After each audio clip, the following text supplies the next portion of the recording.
The United States has been in existence for over 200 years. Think of all the things that have happened in that time, the immense technological and social changes that have taken place. The Founding Fathers deliberately left the Constitution a bit vague in some areas so that future generations would have the flexibility to adapt it to changing circumstances. And that's exactly what happened. And it's worked for more than 200 years. But now, let's look back in time for a moment. The Roman Empire endured for about 500 years.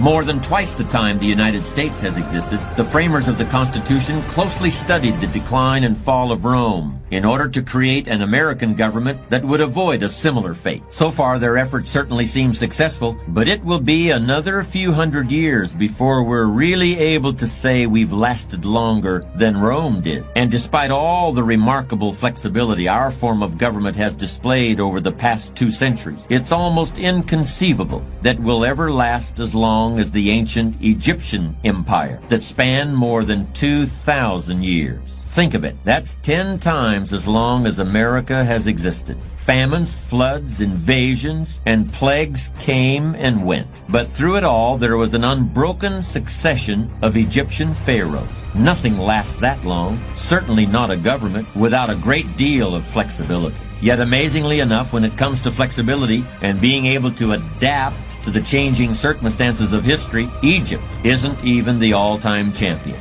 The oldest and longest-lasting empire in the world is that of the Chinese. Many dynasties, many emperors, many reigns, but always the empire endured. How was this possible? It wasn't because of military power or tremendous wealth, because over the course of thousands of years, those things came and went many times. The real reason the Chinese empire lasted so long was because of the work of 2 very different philosophers. The first, Confucius, provided ideas that became the solid foundation of the imperial government. He supplied the theories by which the imperial government was conducted. Confucius taught a code of ethics that provided specific instruction on how the ruling classes could fulfill their duty to the nation and maintain law and order. He was essentially a lawgiver, a thinker who supplied some fixed beacons for navigating the ship of state into the unknown future. The second philosopher, whose name was Lao Tse, had a very different perspective. Historians associate Lao Tse's ideas with magic and with mystical powers, but he also placed a very modern kind of emphasis on the need for intuition and the ability to react quickly to change. Lao Tse pointed out that sometimes it is best to advance by retreating, that sometimes wars can be won by losing a few battles, and long-term goals can be achieved by accepting short-term reversals. Sometimes it is best to resist like the tall grasses bending in the wind,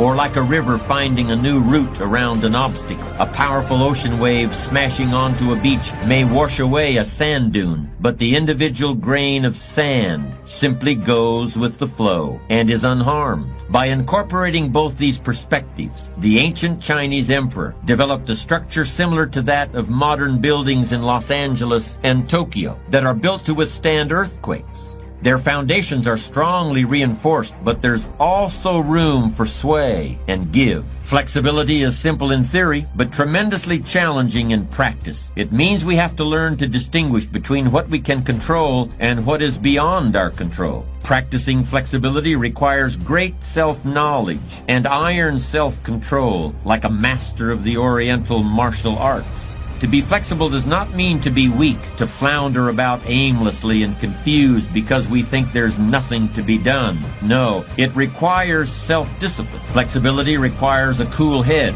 an appraising eye, poise, balance, and judgment. Think of the bullfighter in the arena, in front of a roaring, waving crowd, fired by excitement and waiting for the kill. He knows they don't care who is killed, him or the bull. What they want is blood. He knows the bull is powerful, more powerful than he is. But the bull also always charges in a straight line, while he can step aside. And the bull has his eye on the cape and cannot see the sword concealed there. And the bull is enraged, while the fighter is cool and skilled and willing to try all the steps in the dance of death. His only enemy, really, is himself. If he fears the noise of the crowd or the bull's hot breath, or thinks that there's only one way to end the afternoon, then the bullfighter, and not the bull, is the doomed one. But if he controls his nerves and knows when to stand firm and when to retreat, then the ear and the tail, and the cries of the crowd, and the love of the beautiful women will be for him. There's really very little difference between the graceful passes the bullfighter makes with the bull and the fluid motions of a martial arts master who's defending himself against an aggressor. In both cases, the strength and the aggression of the opponent is made to work for the defender. It's like opening a door just as the battering ram is about to break it down, so that forward velocity carries the invaders through the gate, past the mark, and on to destruction. Little children often play a similar game when in a match of tug of war.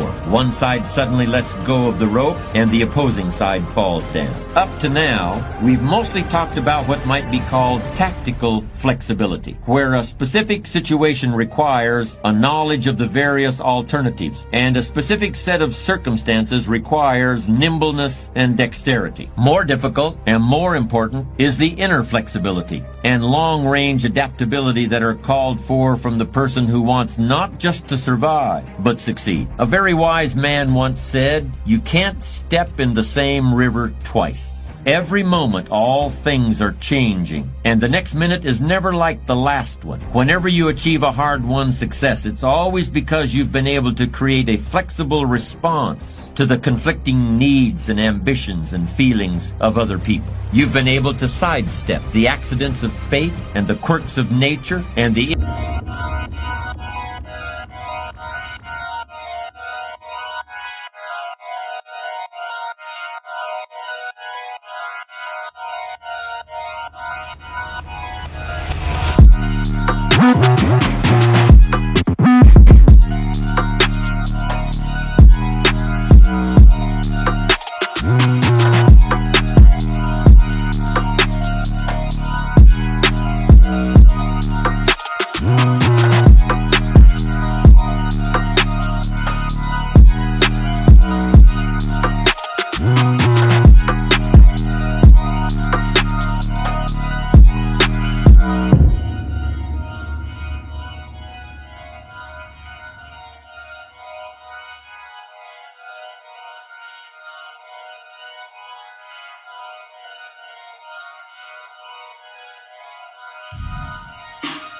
innate tendency we all have to depend on yesterday's solutions to solve today's problems.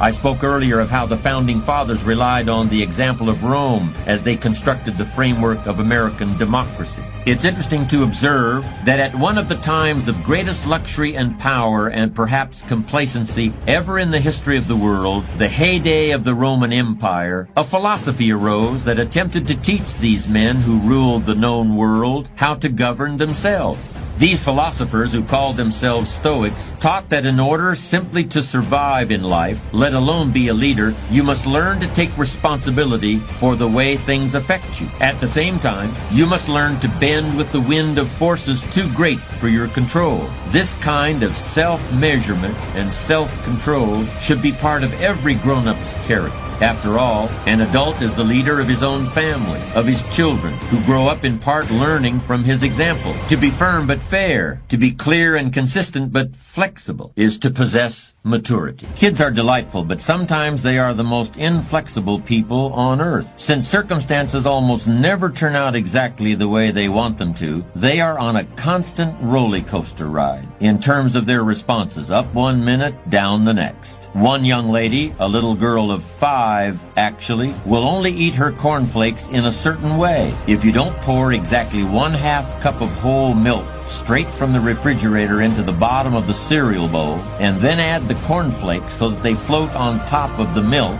and then sprinkle a teaspoon of white sugar over that, she won't eat breakfast at all. Not anything. She could be hungry and cranky and weak, but she will purse her lips together and shake her head so hard that her braids whip her cheeks, and she will not eat.